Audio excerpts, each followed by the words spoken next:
I pray for you to open your heart to Jesus. And I think that is hand praying, I think. This is by Leah YT Friends. This actually is from 2 months ago. Now, why I suddenly, when I scrolling my videos and the comments,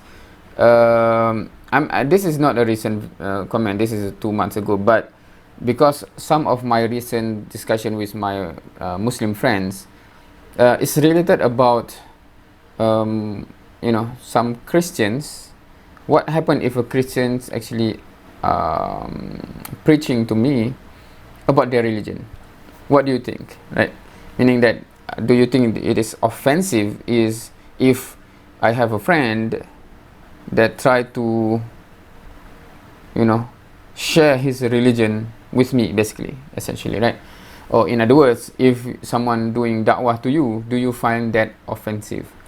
Now, here's my personal view on this.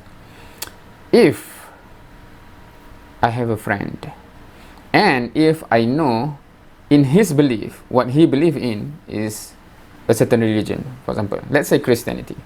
Let's say Christianity for easy example. He believe in Christianity, and he totally really believe in that is the truth, that is from God, and whoever accept Christianity will end up with God or in paradise, and whoever reject it will be damned or in hell or something, right? Meaning the worst case scenario for an ending. If he truly believe that, and if he is my friend, I would be offended. This is just me. I'm not saying this about other Muslim, because I realize that maybe how I feel about this is not really the same with many other Muslim that is my friend. So that's why this discussion happened, because when I share this, it's somewhat, because this is how I always feel ever since, right? If he totally believe that, and he is my friend, I would be offended if he never tried to convince me of the truth that he think or he believe in, because that would mean that in his mind he is upon the truth, he know the truth, he know that I'm going to hell from his perspective, of course, right?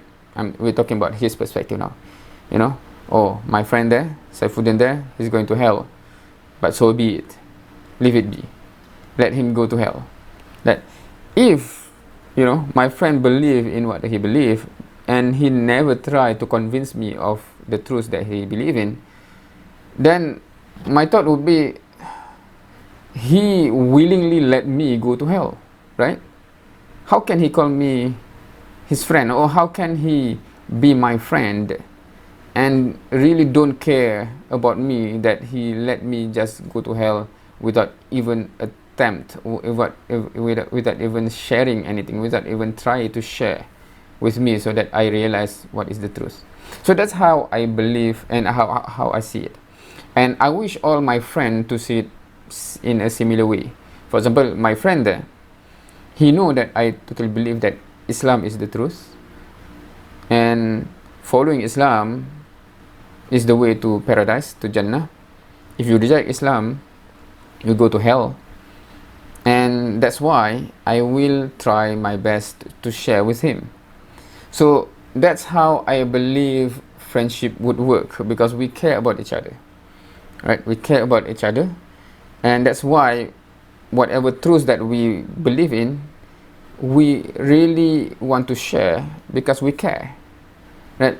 In the worldly life, if he subscribe to something, for example, he subscribe to an insurance that is really expensive, while he know a cheap option, and he do not even share, hey, this is a cheaper option, you can save a lot.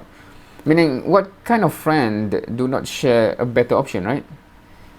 So if you understand that, I would say that it would go even much further for something that you really believe about paradise, hell, eternal damnation, or eternal pleasure, right?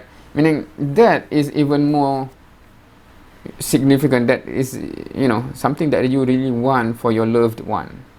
So that's how I see it. Hence, I would not be offended if my friend do not I will not be offended if my friend try to share what he believe in.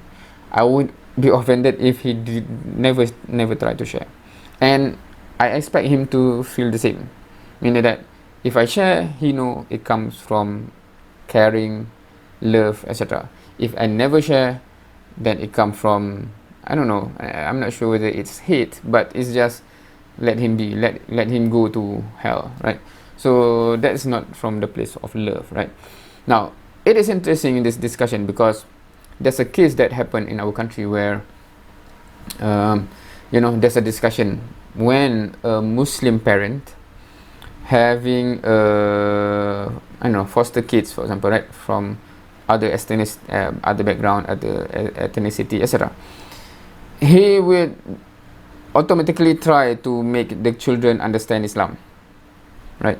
But from their perspective, now this is not because I think I'm not sure about the statistic, but many Chinese Malaysian, not from any particular religion, right? They are not from Christianity, for example. They just believe in, I don't know, the thing that most Chinese people culturally believe in. I don't know. So there's not that high stake of paradise versus hell or something. So that's why they are more liberal, quote unquote, to let the kids just so be it, right? So it is interesting discussion because I say to my friend, because he said that that's double standard that some people see, right? Because the Chinese see that if a Malay, they would try to quote unquote push Islam to the kids, while the Chinese, they do not push. So I said, yeah, because from their framework and belief system, that's what is at stake is different. I would say that if that Chinese tend to be Christian, I think they will try to push Christianity to the kids as well, right? Because they believe that that's the way to safety or to heaven.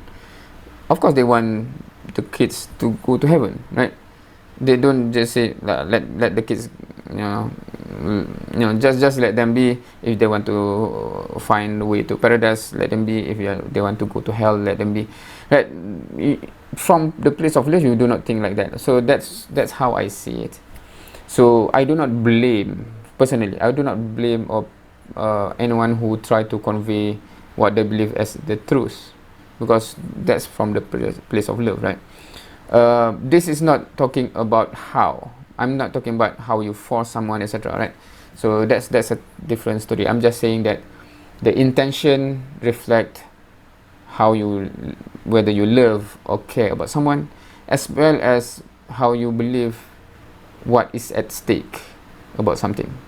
So it is interesting if someone who is an atheist, right? So I think from someone who is an atheist or a liberal people, there's nothing at stake that much. If you want to believe anything, just believe. Everything is made up anyway, right? So it's higher, it's much lesser degree of what is at stake. So hence, even if they love, of course you can see some atheists that really believe religion is so bad that it is such a negative thing, hence they want to shield from religion. So yeah, we can discuss why do you think it's bad, etc., right? So that's how I see it. I wonder how, if you are Muslim, do you see it as myself? Okay, one important note to close this, because I did mention as well, I'm saying this as a person, but it would be quite interesting if I put my place as a mufti that is in place to ensure a best case scenario as a whole, right? So sometimes you are thinking, should I put this as a policy, etc., to safeguard something, right? So that's quite different, I think, because if you look down and say, okay, there are so many ignorant people here, if you just let them be exposed to everything, they might be at risk. So that's a different story. where at that position of discussion, maybe some people would say that, oh, we must safeguard, hence we protect everyone by never let them hurt of something. So that is a different discussion that require much more nuance. I think from just interpersonal one-to-one, friend-to-friend, that's how I see it. But if you want to say, if you are government, if you are ruler, if you are the Khalifa or whatever, would you just let everyone say everything, let every single religion, you know? So that is a totally different story, because yeah, the scope is different. It would be interesting story, but that require much in-depth nuance, I would say. Thank you for watching. See you next time.